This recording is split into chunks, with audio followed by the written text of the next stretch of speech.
Howdy. We are now on episode 3 of Skeleton Crew.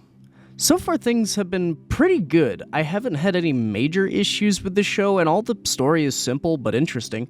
I'm enjoying the characters so far, and I'm really interested in where this show will go from here. The only thing I really felt off about from this episode specifically was the pacing. It just felt a little off to me here.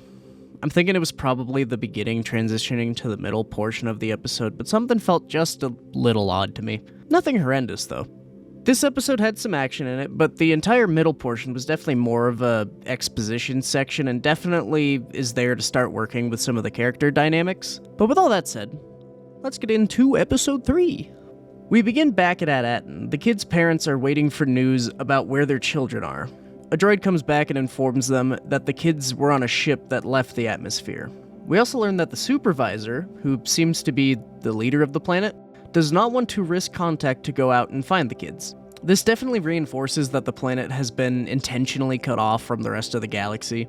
This could just be because it's a treasure planet, but I do wonder if there might be a little bit more there. We then go back to the kids escaping the prison with the help of the stranger from the end of the last episode. The kids and the stranger discuss back and forth for a while, debating on if he actually is a Jedi and what his motives are.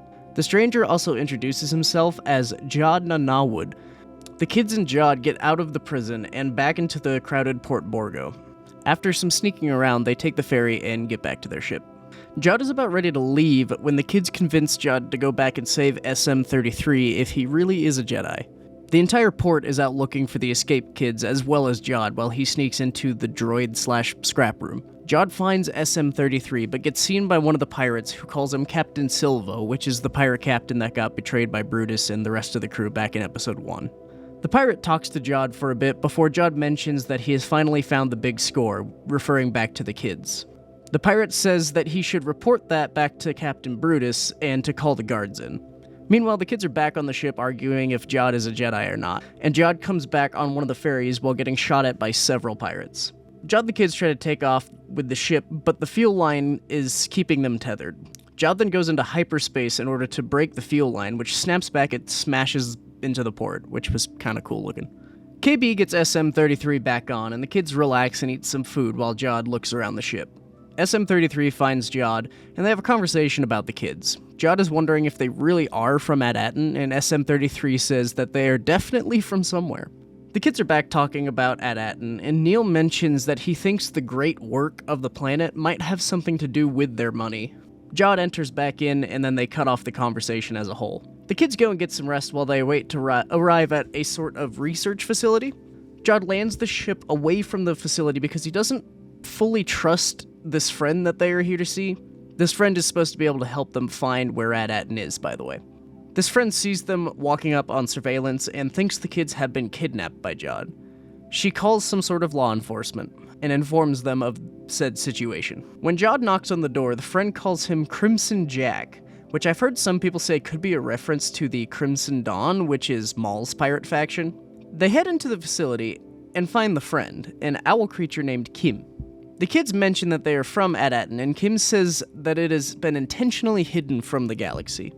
She also mentions that there were other planets that were hidden during the time of the Old Republic, but all of them have been destroyed outside of At-Aten, which has fallen into a sort of fairy tale. Kh'ymm begins searching for At-Aten and begins asking the kids if there are any other planets in the area.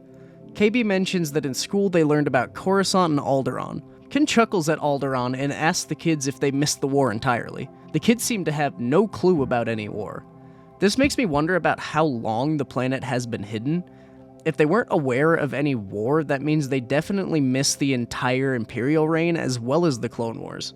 So they were definitely hidden away well before the events of the Phantom Menace. I just wonder how long they've been hidden exactly. Kh'ymm, with the help of some symbols on Fern's bag, manages to find a location of some sort. Jod finds out that Kh'ymm's been stalling, and they hear the law enforcement over the comms asking for an update. Jod and Kh'ymm fight for a moment before Jod overpowers her. He takes the information they needed on the chip, and then blasts the console so that the data is lost outside of the chip that they have. KB stays back for a moment to check on Kh'ymm, and she says that she does not trust Jod. Kh'ymm says that if KB ever needs anything, that she can call on her when the time is right. The group makes it back to the ship while X-Wings are looking for them. The kids don't let Jod on the ship until he tells the truth, and he says that the truth is that he is just like them, alone. They get back on the ship, and after a brief moment of Neil flying the ship and Women Firm firing at the X-Wings for cover, they manage to jump to hyperspace to reach their next destination of the adventure. Once again, I quite enjoyed this episode. We got a tiny bit more information on Jod and some more about At-Aten being hidden from the galaxy for a pretty good amount of time. We also got to see more disagreements from the kids, and it'll be interesting to see how their dynamic changes throughout the rest of the show.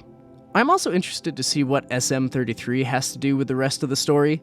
He definitely has some importance, because if he didn't, they would have just let him be full-on dead back from the fight on the port. But yeah, that'll be all for this video. Hope y'all have a great day, and God bless.